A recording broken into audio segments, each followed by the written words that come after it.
हम डिस्कशन कर रहे हैं भारतीय अर्थव्यवस्था के PYQs, previous years questions IAS PCS में जो पूछे गए थे। क्वेश्चन नंबर 1, कौन सी एक सकल घरेलू उत्पाद GDP की गणना करने की विधि नहीं है? ए उत्पाद विधि, बी हासमान लागत विधि, सी आय विधि, डी व्यय विधि। तो कौन सी नहीं है? हासमान लागत विधि। GDP की गणना करने की विधियां हैं उत्पाद विधि, आय विधि और व्यय विधि। कौन सी नहीं है? हासमान लागत विधि।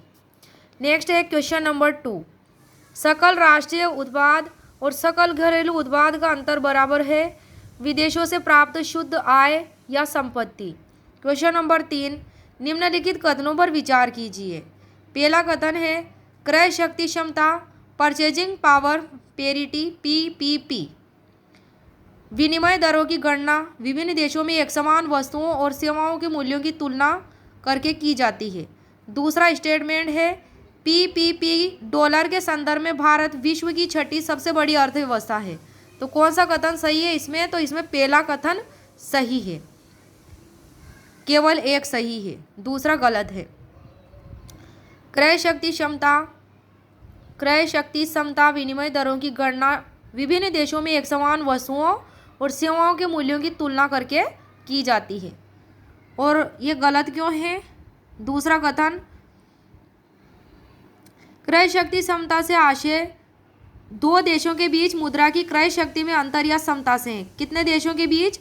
दो देशों के बीच मुद्रा की क्रय शक्ति में अंतर या समता से है। यह विभिन्न मुद्राओं का सापेक्षिक मूल्य होता है। इसके अंतर्गत विनिमय दरों की गणना विभिन्न देशों में एक समान वस्तुओं और सेवाओं के मूल्यों की तुलना करके की जाती है। PPP डॉलर के संदर्भ में भारत विश्व की तीसरी सबसे बड़ी अर्थव्यवस्था है। फर्स्ट में चीन है, सेकंड में USA है। और यहाँ पे PPP डॉलर के संदर्भ में छठी सबसे बड़ी अर्थव्यवस्था बताया गया है, जो कि गलत है, क्योंकि यह तीसरे नंबर पे है भारत की सबसे बड़ी अर्थव्यवस्था। प्रश्न नंबर 4 है, निरपेक्ष तथा प्रति व्यक्ति वास्तविक GNP की वृद्धि आर्थिक विकास की ऊंची दर का संकेत नहीं करती है यदि निर्धनता और बेरोजगारी में वृद्धि होती है। संबंधित नोट है इस पर कि यदि GNP अथवा प्रति व्यक्ति GNP में वृद्धि के साथ साथ अर्थव्यवस्था में बेरोजगारी और निर्धनता में वृद्धि हो रही है तो इसका तात्पर्य यह है कि अर्थव्यवस्था में धन का संकेंद्रण कुछ लोगों के पास ही हो रहा है। इसे अर्थव्यवस्था में उच्च आर्थिक विकास नहीं माना जा सकता है, क्योंकि इससे मात्र कुछ लोगों के जीवन में गुणात्मक सुधार होता है, कुछ लोगों के ही जीवन में, जबकि एक बड़ी आबादी में निर्धनता और बेरोजगारी बढ़ती जाती है। इसलिए निरपेक्ष तथा प्रति व्यक्ति वास्तविक GNP की वृद्धि आर्थिक विकास की ऊंची दर का संकेत नहीं करती है यदि निर्धनता और बेरोजगारी में वृद्धि होती है। अगला प्रश्न है 5, भारत का आर्थिक सर्वेक्षण संबंधित है वित्त मंत्रालय से। भारत का आर्थिक सर्वेक्षण वित्त मंत्रालय से संबंधित है। यह कराधान, वित्तीय कानून, वित्तीय संस्थानों, पूंजी बाजार, केंद्र तथा राज्य का वित्त और केंद्रीय बजट से जुड़े मामले देखता है। कौन? ये वित्त मंत्रालय। वित्त मंत्रालय की स्थापना 29 अक्टूबर 1946 को की गई थी। प्रश्न नंबर 6 है, आय का वितरण मापा जाता है लोरेंज वक्र से। किससे? लोरेंज वक्र से। यह 1905 में मैक्स वो लोरेंज द्वारा विकसित किया था वक्र। इस वक्र को इस टाइप से बनाया जाता है ABCD। आय प्राप्तकर्ताओं का संचयी प्रतिशत और कुल आय का संचयी प्रतिशत, निरपेक्ष समता रेखा, ये लोरेंज वक्र। लोरेंज वक्र द्वारा किसी देश के लोगों के बीच आय की विषमता को मापा जाता है। किसकी विषमता को मापा जाता है? लोरेंज वक्र द्वारा किसी देश के लोगों के बीच आय की विषमता को। इसे हम पूर्ण समता रेखा या निरपेक्ष समता रेखा कहते हैं। इसमें एक अक्ष पर कुल आय का संचयी प्रतिशत तथा दूसरे अक्ष पर आय प्राप्तकर्ताओं का संचयी प्रतिशत लिया जाता है। एक अक्ष पर तो कुल आय का संचयी प्रतिशत और दूसरे अक्ष पर आय प्राप्तकर्ताओं का संचयी प्रतिशत। यह लॉरेंज वक्र जितना निरपेक्ष समता रेखा के पास होगा, आय की विषमता उतनी ही कम होगी।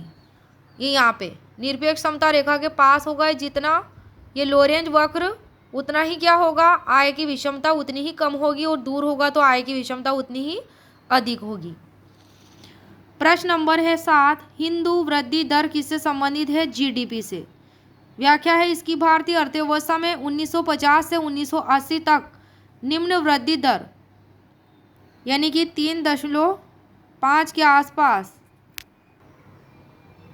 निम्न वृद्धि दर के संबंध में इस शब्द का प्रयोग 1981 में प्रोफेसर राजकृष्ण ने किया हिंदू वृद्धि दर का, और कहा कि हिंदुओं का भाग्यवाद में विश्वास और किसी भी चीज़ से संतोष करने की प्रवृत्ति भारतीय अर्थव्यवस्था की धीमी गति के लिए जिम्मेदार थी। ऐसा कहा था 1981 में प्रोफेसर राजकृष्ण ने। नेक्स्ट है क्वेश्चन नंबर 8, राष्ट्रीय प्रतिदर्श सर्वेक्षण कार्यालय NSSO का गठन किस वर्ष में हुआ था? 1950 में। यह भारत सरकार के सांख्यिकी मंत्रालय के अधीन एक संगठन है जिसे NSSO के नाम से जाना जाता है। भारत का सामाजिक आर्थिक सर्वेक्षण करने वाला सबसे बड़ा संगठन है। राष्ट्रीय प्रतिदर्श सर्वेक्षण कार्यालय NSSO। वर्तमान में NSSO का विलय CSO में करके एक नया संगठन NSO बना दिया गया है। किसमें किया गया है? NSSO का विलय CSO में। और कौन सा नया संगठन बना दिया गया है? NSO। प्रश्न नंबर है 9, ये क्वेश्चन IAS 2013 प्री में पूछा गया था कि किसी दी गई अवधि के लिए एक देश की राष्ट्रीय आय नागरिकों द्वारा उत्पादित वस्तुओं और सेवाओं के कुल मूल्य के बराबर होगी। राष्ट्रीय आय किसके बराबर होगी? एक देश की नागरिकों द्वारा उत्पादित वस्तुओं और सेवाओं के कुल मूल्य के बराबर। व्याख्या इसकी, साधन लागत पर NNPFC यानी कि फैक्टर कॉस्ट, शुद्ध राष्ट्रीय उत्पाद बराबर NNPMP माइनस शुद्ध अप्रत्यक्ष कर यानी कि मार्केट प्राइस। MP मतलब मार्केट प्राइस। शुद्ध राष्ट्रीय उत्पाद माइनस शुद्ध अप्रत्यक्ष कर, या फिर ऐसे लिख सकते हैं इसे NNPMP मार्केट प्राइस पर माइनस अप्रत्यक्ष कर प्लस सब्सिडी।